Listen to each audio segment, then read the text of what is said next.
नमस्कार, मी डॉक्टर सुप्रिया गुगळे. दादांकडे मी 6 महिन्यापूर्वी आले होते. 6 महिन्यापूर्वी येण्याचं माझं कारण होतं ते माझ्या भरमसाठ शारीरिक तक्रारी आणि खूप सारी झालेली ऑपरेटिव्हज याचा काहीतरी इलाज हवा आणि आता पुढे कुठलेही आजार पण मला सहन करायची ताकद माझ्यामध्ये नाही आहे, हे सांगायला मी आले होते. दादा म्हणाले की हे आता विसरून जा, इथेच ठेवून जा की आता यापुढे आयुष्यात तुला कुठल्याही प्रकारचा आजार पण तुझ्या नशिबात येणार नाही आहे. आणि हे सांगून त्यांनी मला तो धीर दिला. मी तिथनं बाहेर निघाले आणि मग त्यानंतर अचानकपणे थोड्या 1 महिन्यानंतर माझे सासरे अचानक गेले आणि माझी नणंद जी सिझोफ्रेनियाची पेशंट होती ती सिव्हिअर अटॅक तिला त्याचा झाला आणि इतकी खराब कंडिशनमध्ये होती की घरच्या सगळ्या मंडळींनी तिला येरवड्यामध्ये मेंटल हॉस्पिटलमध्ये ॲडमिट केलं. तिला ज्यावेळी ॲडमिट केलं तेव्हा ती अतिशय वर्स कंडिशनमध्ये होती आणि तिला चालता येत नव्हतं, ती सरपटत होती. युरिनवर तिचा कंट्रोल नव्हता, मोशन्सवर तिचा कंट्रोल नव्हता. आणि ही सगळं घेऊन मी दादांकडे परत आले की आता मी काय करू आणि मला काही सुचत नाही आहे. कारण येरवड्यामध्ये मला तिला तसं ठेवणं पण मला खूप कसं तरी वाटतं म्हणून. दादांनी सांगितलं की तू रविवारचं सेशनला जशी येतेस तशीच ये, पण यावेळी आता तू तिच्या नावाची दीक्षा घेऊन ये आणि तिच्यासाठी ते जी साधना आपण करतो तिचं नाव घेऊन तू कर आणि तिला म्हण तू तेजस्वी भव. जरी ती तुझ्या जवळ नसली किंवा जरी ते पाणी ती पिऊ नाही शकली तरी सुद्धा तू आशीर्वाद तो तिला दे. आणि मी पूर्णपणे या पद्धतीने त्यांनी जसं सांगितलं ती साधना सुरू केली. नंदेला मी माझ्या मेंटल हॉस्पिटलमधनं माझं हॉस्पिटल आहे स्वतःचं, तिथे मी घेऊन आले. तिला त्या रूममध्ये एका ठेवलं. तिला काही सुरुवातीला कळत नव्हतं. हळूहळू आम्ही तिच्याशी बोलत होतो. औषधं तिला सायकॅट्रिक मेडिसिन्स चालू होते. मसाज आम्ही तिला करत होतो. एक्सरसाइज तिला सांगत होतो. थोड्या दिवसांनी असं मी पाहिलं तिच्यामध्ये की she is just getting what I am saying to her. ती माझं फॉलो करते आहे. भाभी म्हणेल ते ऐकायचं असं तिने एक सुरू केलेलं होतं आणि ती बोलायला व्यवस्थित लागली होती. चालणं तिला जमत नव्हतं, एक पायरी पण ती चढू शकत नव्हती, पण ती स्वतःहून उठायचा प्रयत्न करायला लागली होती. त्यानंतर हळूहळू पाहिलं की मला कोणी सल्ला दिला की तू रिहॅबिलिटेशन सेंटरमध्ये तिला ॲडमिट कर की थोडंसं अजून तिला सुधारणा होईल. मी तिथे तिला नेलं, पण त्या ठिकाणी पण त्या लोकांनी तिला परत पाठवलं. ते मला म्हणाले की आम्ही नाही ठेवणार कारण तिला युरिनवर आणि मोशनवर कंट्रोल नाही आहे, त्यामुळे आम्ही इथे नाही ठेवू शकत असे पेशंट. परत मी तिला माझ्या हॉस्पिटलमध्ये घेऊन आले.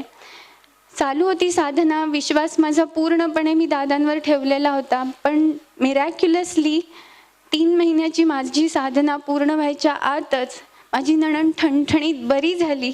सरपटत चालणारी माझी नणंद ती आता दुकान चालवतीये. स्वयंपाक सुद्धा ती स्वतः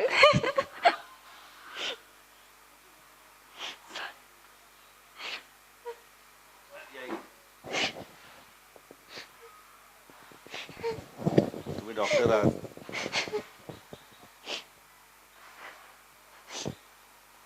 तुमच्या श्रद्धेला माझा कुर्निसाद आहे. एक स्त्री दुसऱ्या स्त्रीसाठी अशी पण झटत असते आपल्या नंदेसाठी.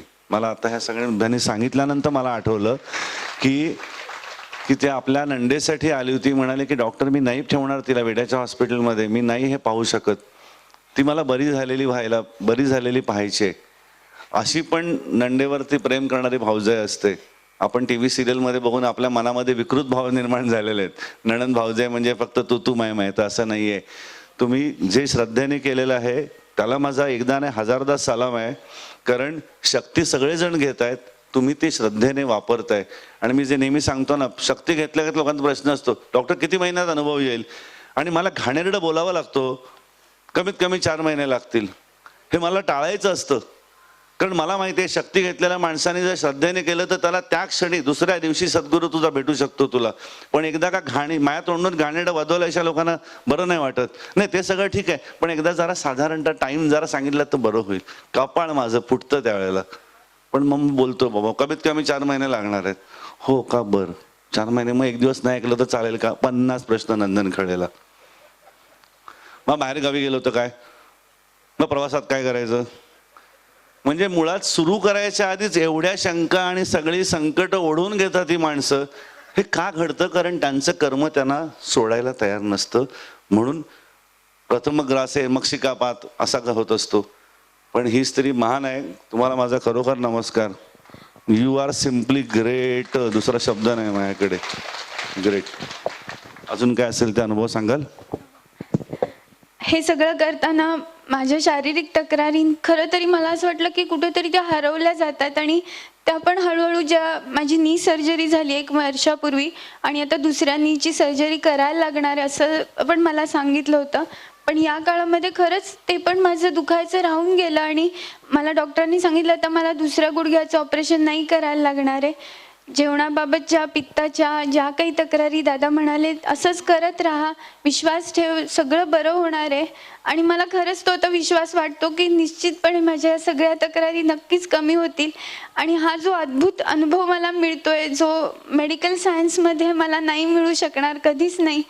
इतकं निरागस प्रेम, इतक्या प्युअर इमोशन्स मी कधीच अनुभवल्या नव्हत्या ज्या मी इथे येऊन अनुभवल्या. माझा दादा हा पण मला खूप मोटिवेट करत असतो नेहमी. तो नेहमी मला खूप काही सांगत असतो. पण आज आम्ही दोघं कधी एकत्र कुठेही गेलेलो नाही, पण आज खरंच दादांच्या कृपेने आज आम्ही दोघं सुद्धा इथे एकत्र येऊ शकलो. सकाळी मी मनीषा या ज्या मैत्रिणी मला आज इथे भेटल्या, ज्या वर्षानुवर्षे माझ्या बरोबर आहे तसं मला आज इथे भेटल्यावर वाटलं. त्या मैत्रिणीशी मी बोलत होते, अगं मी गर्भसंस्काराचा वर्ग घेते, माझ्याकडे गर्भसंस्काराचे पेशंट असतात, तर दादांना मला एकदा विचारायचं की माझ्या पेशंटसाठी काहीतरी स्पेशल अजून काय देऊ का. आणि नेमकं सकाळी दादांनी तेच सांगितलं की तो सूर्याचा मंत्र कसा गर्भवती स्त्रीने ऐकला पाहिजे. म्हटलं अरे आपला विचार गेला दादांपर्यंत आणि त्यांनी त्याचंही उत्तर मला देऊन टाकलं. खूप गोष्टी असतात ज्या शब्दात नाही वर्णन करता येत, पण असे अद्भुत अनुभव फक्त मला आज दादांच्या कृपेने मिळाले. धन्यवाद.